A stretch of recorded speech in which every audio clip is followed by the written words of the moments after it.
بسم اللہ الرحمن الرحیم۔ جب کعبہ معظمہ پر نظر پڑے تو 3 بار لا الہ الا اللہ واللہ اکبر کہے اور درود شریف پڑھے اور یہ دعا پڑھے: اللہم زد بیتک ھذا تعظیما وتشریفا وتکریما وبرا ومحابتا۔ اے اللہ،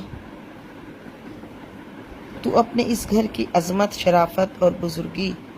ہیبت زیادہ کر۔ اور اس طرح کر کے یہ پوری دعا ہے،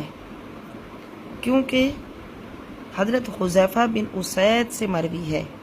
کہ رسول اللہ صلی اللہ علیہ وسلم کی مبارک نگاہ جب بیت اللہ پر پڑی تو آپ علیہ الصلوۃ والسلام نے ہاتھ اٹھا کر دعا کی، اور جب آپ نے بیت اللہ کو دیکھا تو یہ ارشاد فرمایا: اے اللہ، اپنے اس مقدس گھر کی عزت، تعظیم، تکریم، رحمت اور جلال میں اضافہ فرما، اور ہر اس شخص کی تعظیم، تکریم، بزرگی، نیکی اور عزت میں اضافہ فرما جو اس کا حج یا عمرہ کرے۔ حضرت مکحول رضی اللہ تعالیٰ عنہ سے مروی ہے کہ رسول پاک صلی اللہ علیہ وسلم نے جب بیت اللہ کو دیکھا تو ہاتھ بلند فرمائے اور تکبیر کہی اور یہ دعا مانگی: اے اللہ، تو سلام ہے، یعنی سلامتی دینے والا،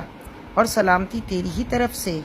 اے ہمارے رب، ہم سلام کا ہدیہ پیش کرتے ہیں۔ اے اللہ، اس گھر کی بزرگی، تعظیم، تکریم اور عزت و جلال میں اضافہ فرما،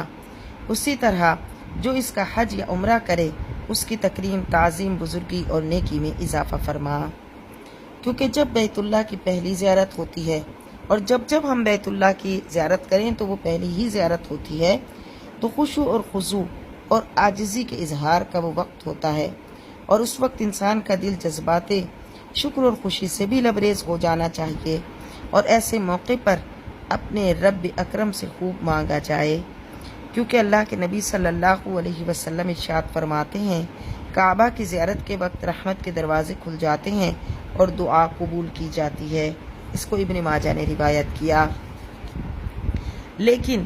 ہم یہ دیکھتے ہیں کہ اللہ کے محبوب صلی اللہ علیہ وسلم نے اس وقت اپنی امت کو شامل فرمایا دعا میں، لہٰذا ہمیں بھی چاہیے کہ ہم اپنی دعا میں دیگر لوگوں کو بھی